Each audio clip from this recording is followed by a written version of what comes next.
My name is Leo. I'm 25, and I'm a woodworker. Mostly I fix things for people, cabinets and decks and floors that have seen better days. I lived alone in the house my grandfather left me, a two-story place on the edge of Burlington that was more project than home. The bones were good, solid oak and maple that had settled into a comfortable grown a century ago, but everything else needed a patient hand. My hand. My days had a rhythm to them, a quiet cadence set by the rising sun and the needs of a job. I would wake before the sky turned from charcoal to gray, the floorboards cold under my bare feet. The first act was always coffee, the grinding of the beans a coarse whisper in the silent kitchen. I measured the water, watched the machine hiss and drip, and cradled the warm ceramic mug in my palms like a small, captured piece of the morning. The smell was rich and dark, a promise of wakefulness. Work was a truck full of tools and the scent of sawdust. I spent my hours with things that were broken. A door that wouldn't close right, a porch swing hanging by a thread, a bookshelf collapsing under the weight of too many stories. I found a deep satisfaction in the process, in diagnosing the problem and setting it right. The clean cut of a saw through fresh pine, the satisfying thud of a nail driven home, the smooth glide of a plane over a rough surface. These were the languages I understood. They were honest.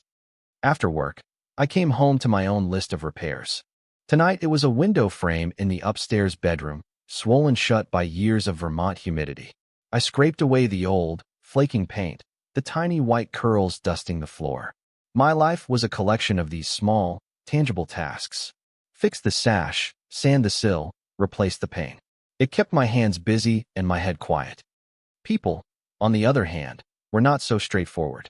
They were not made of wood and nails. You could not sand down their rough edges or patch their voids with putty. My relationships, what few there had been, felt like projects I did not have the right tools for. They were brief and unsatisfying, ending in a kind of quiet, mutual confusion. I was content in my solitude. It was a well-built structure, predictable and safe. My world was the smell of wood glue, the heft of a hammer, the silence of a house settling at dusk. My cousin Sarah was the one who decided my solitude needed a structural review. She called on a Tuesday, her voice a whirlwind of cheerful meddling. She told me I was becoming a hermit, that my house was turning me into one of its old, dusty fixtures. She told me she had a friend, a nice woman, a teacher. Just coffee, she had said. No pressure. 1 hour.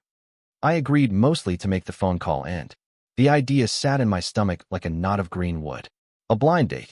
The words themselves felt awkward and foreign.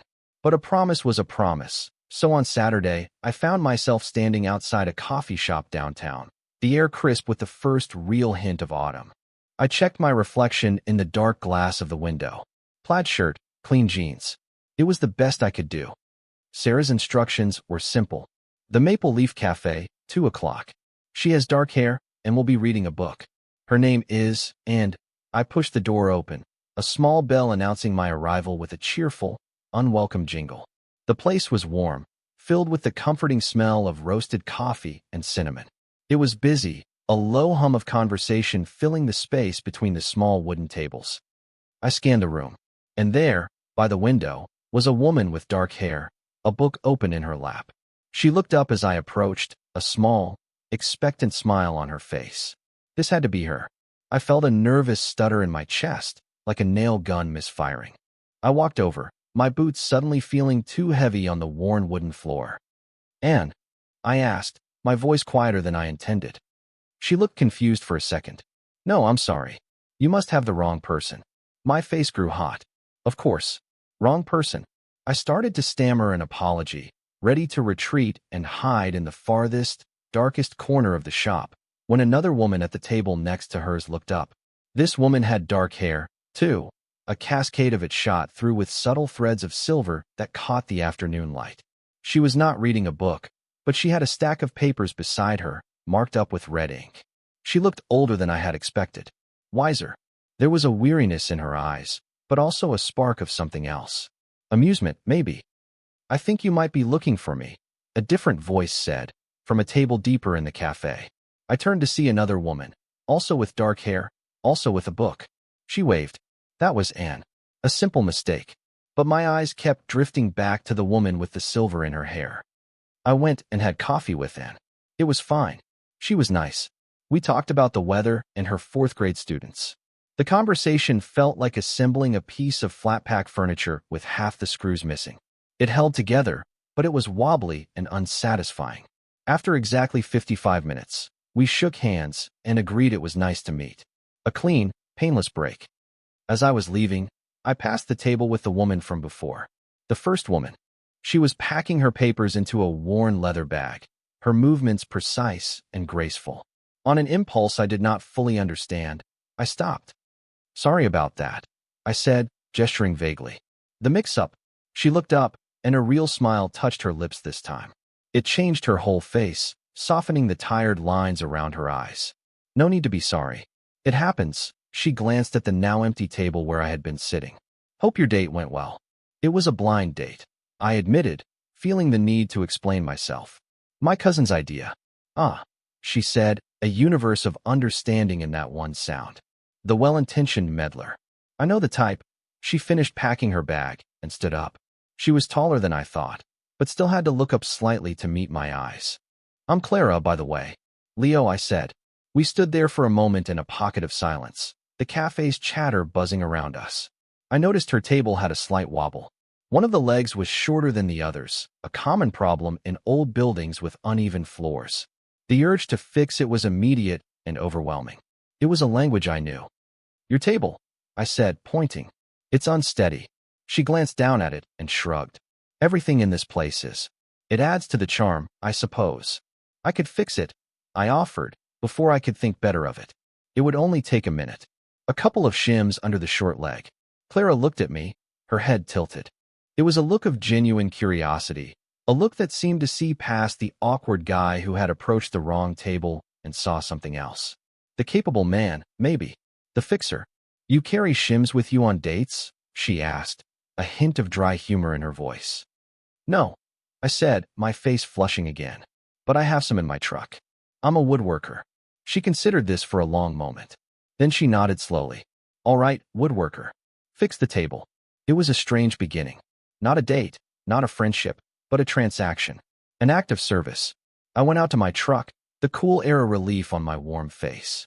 I grabbed my small toolbox from the passenger seat, the familiar weight of it in my hand a comfort. Inside, among the screwdrivers and tape measure, was a small box of plastic shims and wooden wedges. When I returned, Clara was waiting, leaning against the counter with a fresh cup of coffee in her hand. She had bought one for me, too. It sat on the counter, steam rising in a thin, fragrant column. A peace offering. Or maybe just payment. "I figured you earned this," she said, pushing the cup toward me. It was black, just how I liked it. "Thanks," I said, my voice thick. I took a sip. It was good. Strong and hot. I set the cup down and knelt by the wobbly table. The floor was old pine, worn smooth in pathways between the tables. I rocked the tabletop gently, feeling for the instability. It was the front left leg, just as I suspected. I slipped a thin wooden wedge under it, then another, until the table stood firm and solid. The whole process took less than a minute. I stood up and wiped my hands on my jeans. There, good as new. Clara walked over and pressed down on the table's edge. It did not move. "Impressive," she said, and her voice was genuine. A man of his word. "I try to be," I said. "It's easier with wood than with people." The words were out before I could stop them. It was too honest, too revealing. But she did not laugh or look away. She just nodded, her gaze thoughtful. "I know what you mean." She picked up her coffee cup. "Well, Leo the woodworker. Thank you for the coffee. And for fixing my table." "You're welcome," I said. And then she was gone, the little bell on the door jingling her exit. I stood there for a moment, holding my coffee, the warmth spreading through my hand. I watched her walk down the street, her dark coat pulled tight against the autumn wind, until she turned a corner and disappeared. I had a feeling our story wasn't as simple as a wobbly table. It felt like I had just placed the first, crucial shim under something much larger, something that had been unsteady for a long time. The following week, my work took me to a neighborhood on the other side of town, one filled with old Victorian houses painted in a dozen different colors. I was rebuilding a set of front porch steps for an elderly couple. It was satisfying work, tearing out the rotted stringers and treads, and replacing them with solid, pressure-treated lumber. The smell of fresh cut wood mingled with the scent of damp earth and decaying leaves. On Wednesday, as I was making the final cuts for the risers, a familiar figure walked down the sidewalk. It was Clara. She was carrying a canvas tote bag overflowing with groceries. She lived here. Of all the streets in all of Burlington, she lived on this one. She stopped when she saw me, a look of surprise on her face that mirrored my own. "Leo," she said, shifting the bag in her arms. "The table fixer." "That's me," I said, smiling. I wiped a bit of sawdust from my forehead with the back of my glove. "Small world." "Smaller than I thought," she agreed. She gestured with her chin toward a dark green house 2 doors down. "I live right there." I looked over at the house. It was beautiful, but like mine, it showed its age. The paint on the porch railing was peeling, and one of the shutters on a second-floor window hung at a precarious angle. My fingers twitched with the urge to set it right. "You're working for the Hendersons?" she asked, nodding toward the house where I was working. "Yeah, rebuilding their steps. They're a sweet couple.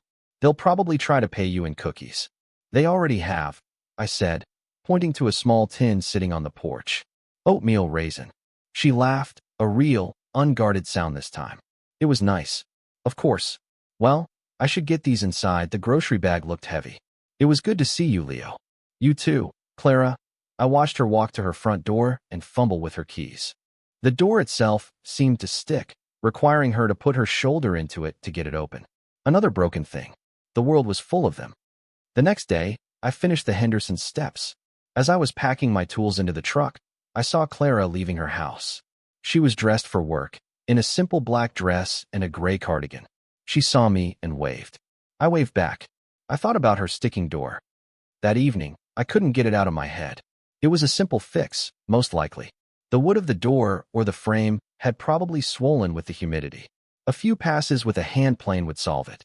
It was an excuse, I knew that. An excuse to talk to her again. But it was a good one. An honest one. So on Saturday morning, with my small toolbox in hand, I walked the 2 doors down and knocked on her front door. It took a moment for her to answer. When she opened it, she was wearing a soft, oversized sweater and had a pin tucked behind her ear. Her living room, visible over her shoulder, was filled with books. They were on shelves, in stacks on the floor, on every available surface. "Leo," she said, surprised. "Is everything okay?" "Everything's fine," I said quickly. I noticed your door was sticking the other day. I was in the neighborhood, and I thought I could take a look. If you want." She looked from my face to the toolbox in my hand, and a slow smile spread across her lips. "You really can't help yourself, can you?" "It's a hazard of the trade," I said with a shrug. "I see things that are crooked, and I want to make them straight." She was quiet for a moment, her eyes searching mine. I felt that same sense of being seen, of being understood. "Okay," she said finally, stepping back to let me in. "Come on in, fixer of things." Her house smelled like old paper, lemon furniture polish, and brewing tea. It was a comforting scent. I set my toolbox down and examined the door. It was just as I thought. The top edge was binding against the jamb.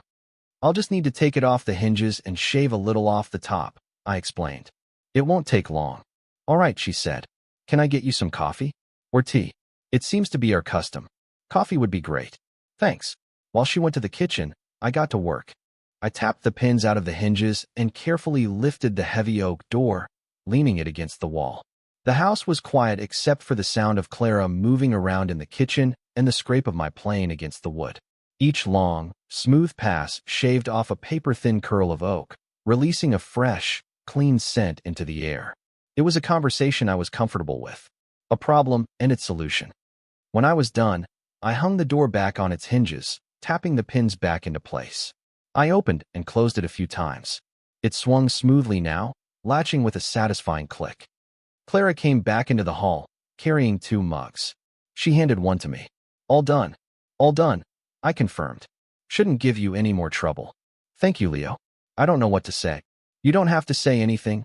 I took a sip of the coffee. It was perfect. This is payment enough. We stood in her entryway, sipping our coffee in a comfortable silence. It was easy. Easier than it should have been. This became our new routine. I would find something at her house that needed attention, a loose cabinet hinge, a dripping faucet, that crooked shutter, and I would fix it. It was my way of knocking on her door, my excuse to see her. In return, she would pay me in coffee, or sometimes fresh-baked cookies or a slice of pie. We would sit on her porch, or in her book-filled living room, and we would talk. The conversations were never forced. We talked about my work, the grain of different woods, the satisfaction of restoring something old. She told me about her job as a book editor, about the authors she worked with, the magic of finding the right words. I learned that she had moved to Burlington 2 years ago from New York City after a divorce. She did not say much about it, but I could read the story in the spaces between her words. There was a hurt there, a wall she had built around herself as carefully as I was rebuilding my grandfather's house. She was cautious, guarded. But with every fixed thing, with every shared cup of coffee, I felt a single brick coming loose from that wall. One rainy Saturday, I was replacing a section of her back deck that had gone soft with rot.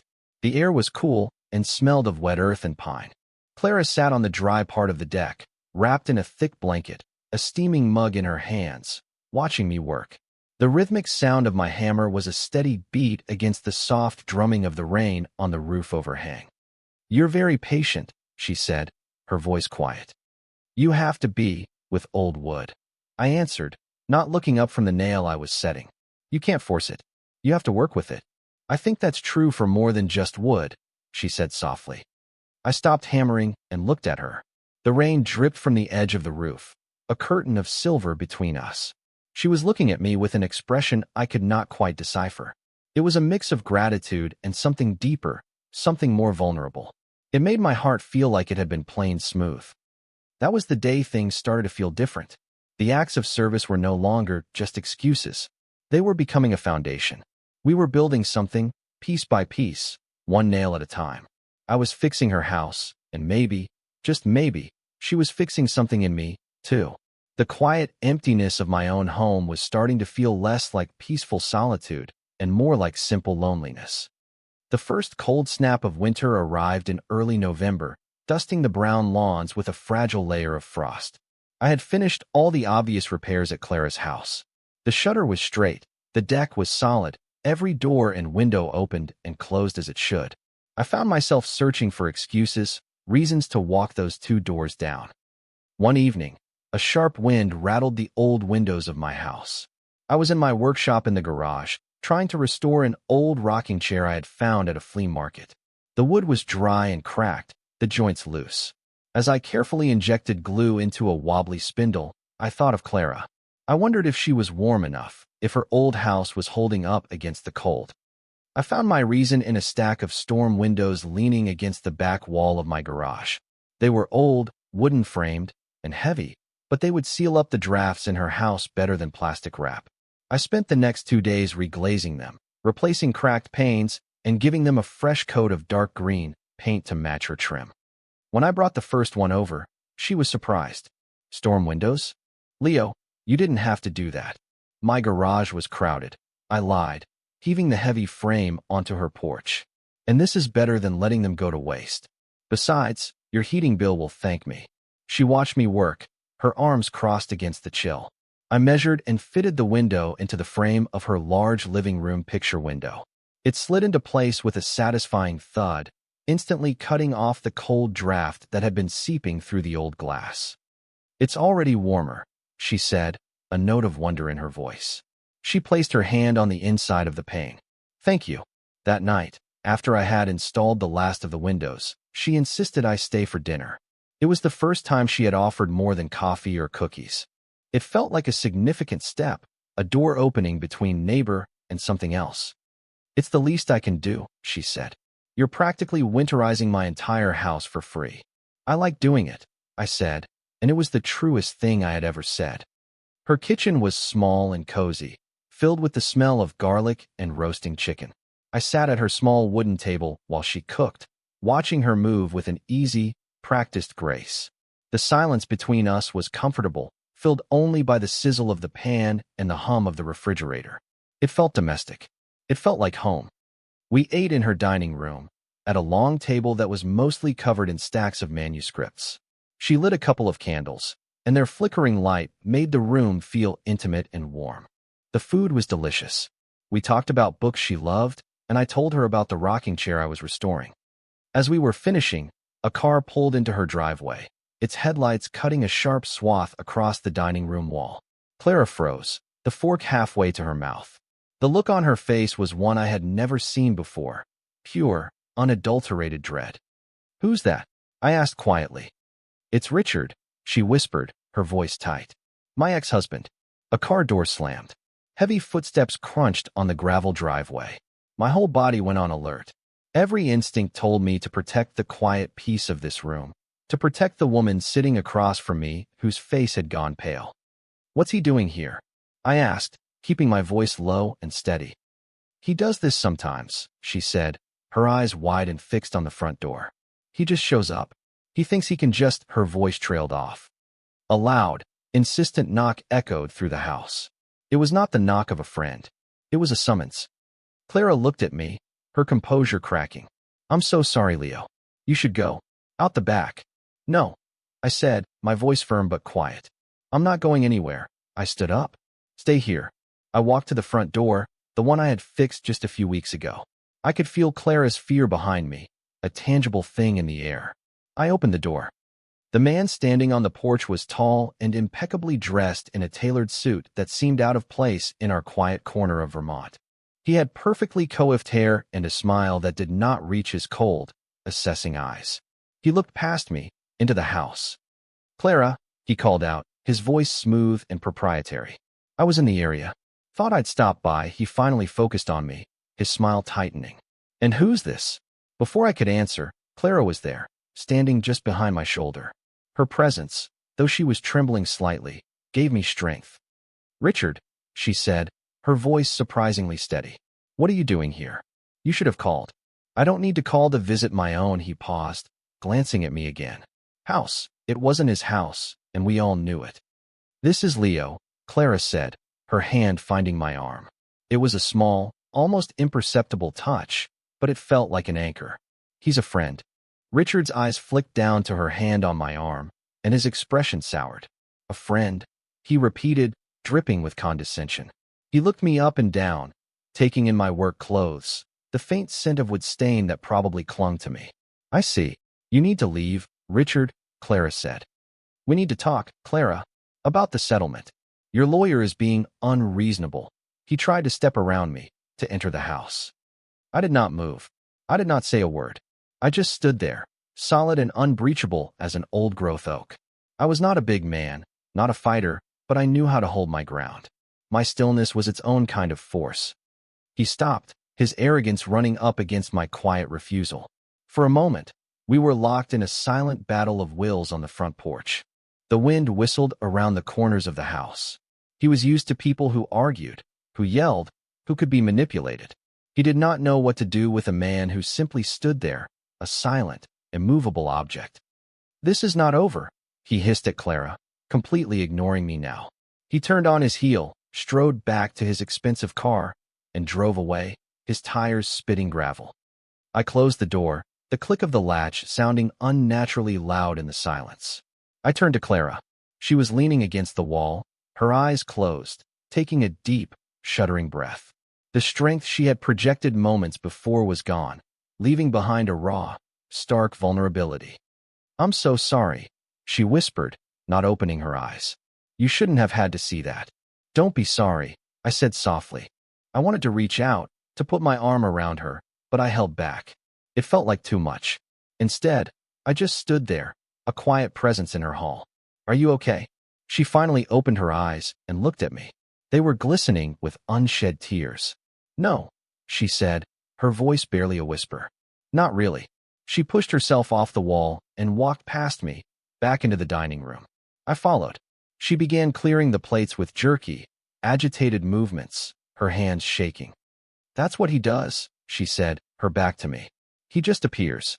To remind me that he still can. To throw me off balance. He can't stand that I'm happy here, that I've built a life without him." She clattered a plate onto the stack she was holding. I walked over and gently took the plates from her hands. Her fingers were ice cold. "Let me," I said. "Go sit down." She looked up at me, her defenses completely gone. For the first time, I saw the full depth of the hurt she had been carrying. It was a wound that had never been allowed to properly heal. He was the rod I could not just cut out and replace. She nodded mutely and went to sit in one of the armchairs in the living room, curling into herself like a child. I took the dishes to the kitchen and washed them by hand, the warm, soapy water a simple, grounding task. I could hear her crying softly in the other room. It was a quiet, broken sound that felt like a crack forming in my own heart.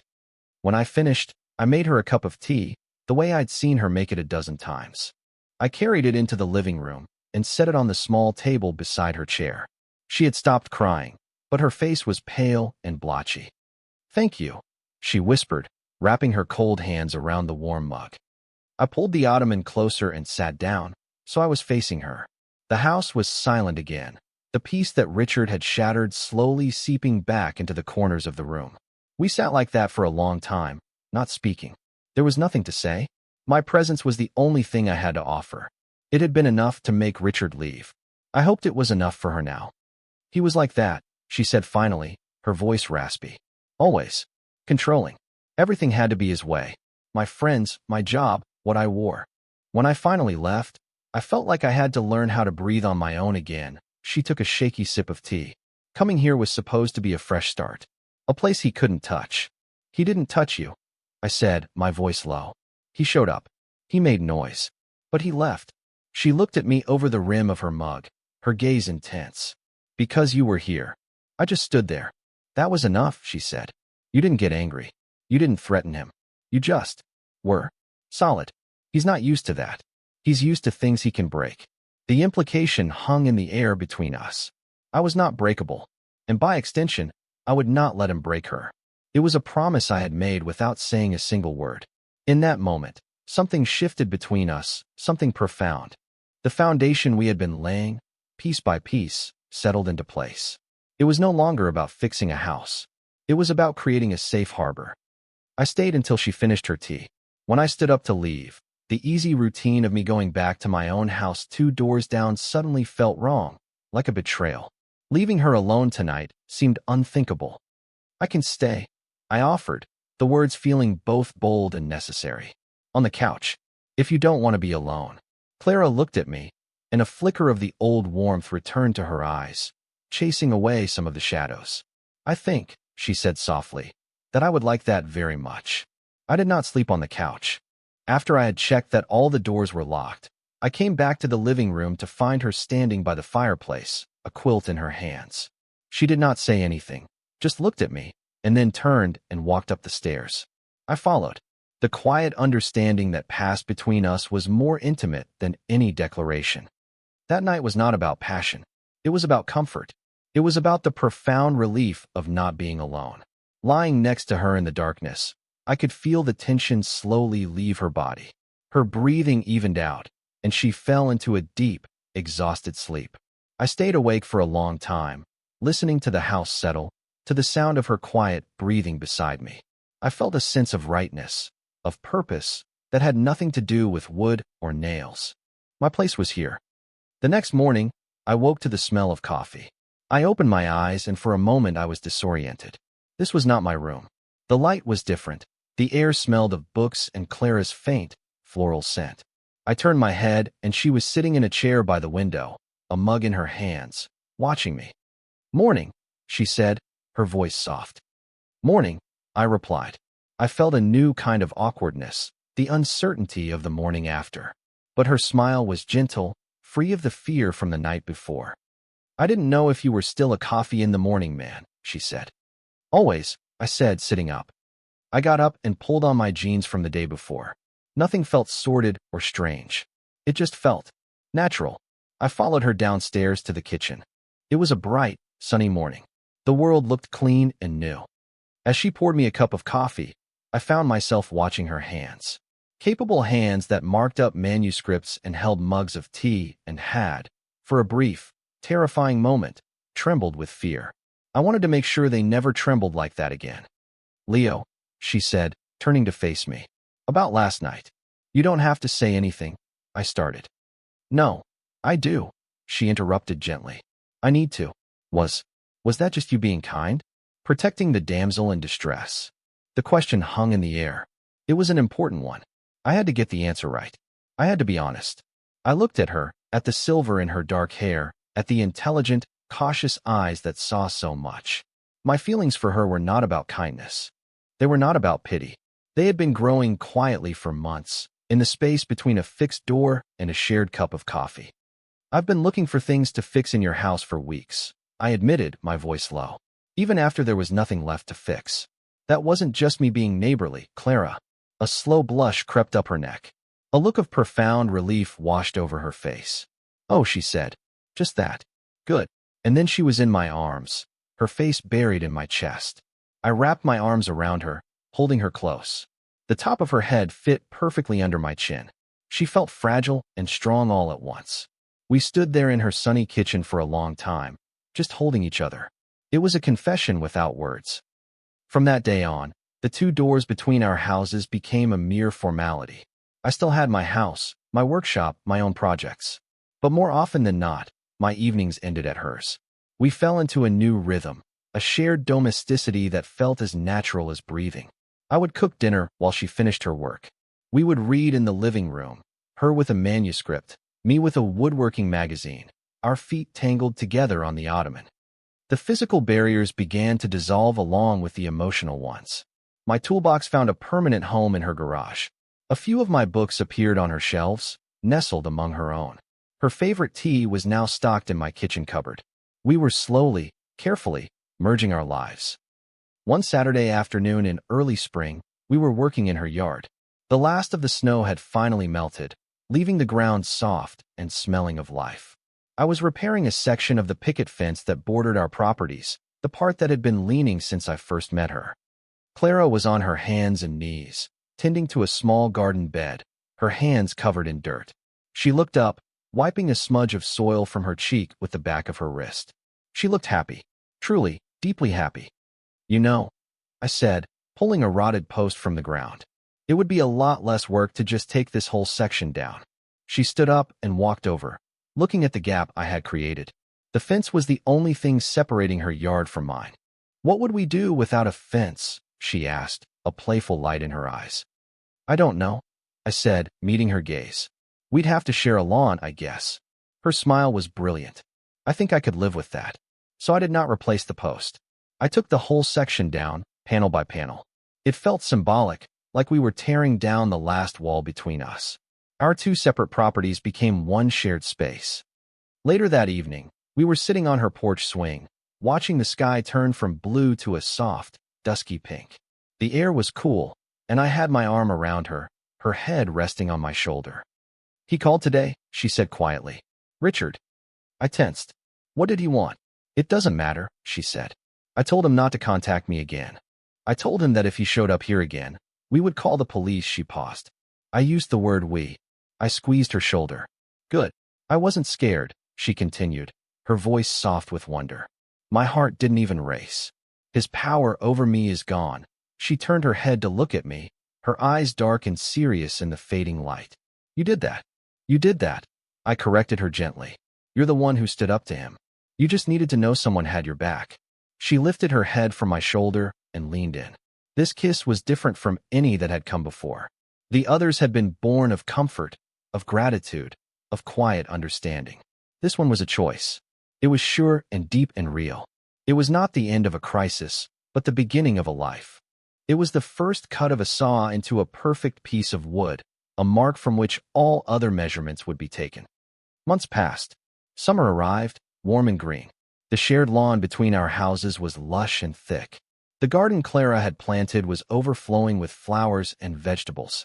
The rocking chair I had restored now sat on her porch, right next to the swing. It was our spot. My house was still my workshop, but her house was our home. My life was no longer a solitary project.